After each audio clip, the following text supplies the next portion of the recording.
going to, let us see now how the metal oxide is reacting with acids. Okay. For example, we are going to take copper oxide. Copper is a metal, right? So copper oxide reacting with an acid. Again, in acid, you can take the basic, HCl. whichever you know is HCl. Okay. So any idea here what can happen in this reaction? Maybe So, evolution of gas. gas. Okay. So here as well, the water will be released. So to balance it, you can make it as 2HCl as well.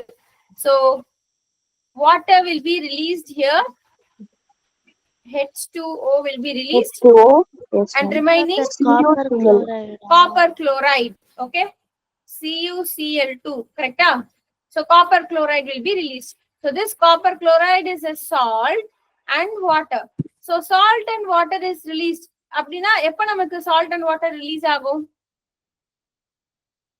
When Acid and base when react. it is Yes. neutralization reaction. Yeah. When an acid and a base reacts, right? Which means that we know HCl is an acid. Appo in the Yes. copper oxide, how it can be? How it should be? It should be a base. That's it. So the metallic oxides are generally basic in nature. Okay. So metallic oxide, if you consider, they will be generally basic in nature. So when they react with an acid, they gives us a salt and water. This is about the metallic oxide. Now let us talk about the non-metal. So this is the general reaction you have to remember. As I told you, always remember all the general reaction. That is very important. You can able to find out for Can you other wait a subjects minute, as well. ma'am? Yes. And one more thing we can remember here is this copper chloride is formed. It is in a blue-green color. Bluish green color madri. Okay. Any doubts? No, Okay. ma'am. Yeah. So the next is, let us take about the non-metallic oxide. So this is for metal oxide. Non-metal, I'm going to take like carbon or carbon dioxide. Okay. So the carbon is a non-metal, carbon dioxide. I'm going to react it with a base now. So what we can get here? We have seen this reaction already, right? Do you remember that? Calcium hydroxide reacting with carbon dioxide. What is calcium hydroxide? Another name for calcium hydroxide. We have learned this in our first chapter as well.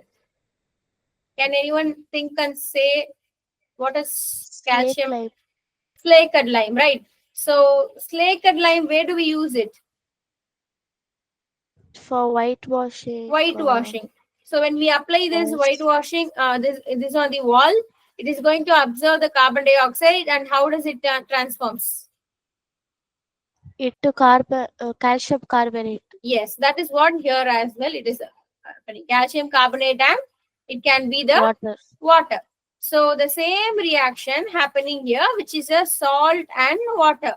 But here, this OH irundale, it is the base, and this can be CO2. How it can be? Not metal, gaseous Yes. state. Not about the state, about the substance. Like, is it an acid or a base? How it can act? Here, if you get salt and water, yes, it is an acid. Okay, so this is what the neutralization reaction is actually. Okay, so you are getting a salt and water as the product, means the reactants, it will be acting like a acid and a base. So metal oxides are generally other than acid. Other than? Yes, other than acid and base, it reactant side will not get any other applicants when we have a product as salt and water. No. If this is the general reaction. If an acid and base combine, you are going to get a salt and water. That's the thing. Okay. So it can be any kind of acid you can take, and as well as the base. You can combine with any other different base as well. You are going to get the product. It could be the base, the salt of that metal, and the water will be released. Or the, yes. Okay. Ma'am, so non-metals are basically acidic in nature. Yes, non-metallic oxides. Okay, so non-metallic oxides are generally acidic in nature. Metallic oxides are generally basic in nature. Clear? Okay. Yes, ma'am. Clear, So, ma'am. yes, this is the thing we have learned about that lime water turns milky. Lime water is nothing but calcium hydroxide. Yes. When we pass the carbon dioxide gas to it, this white precipitate is formed, which is called as calcium carbonate. It turns into milky. If you do this experiment in the lab as well, we can see the transformation. Book a free demo class and join Pumpa to make your children toppers.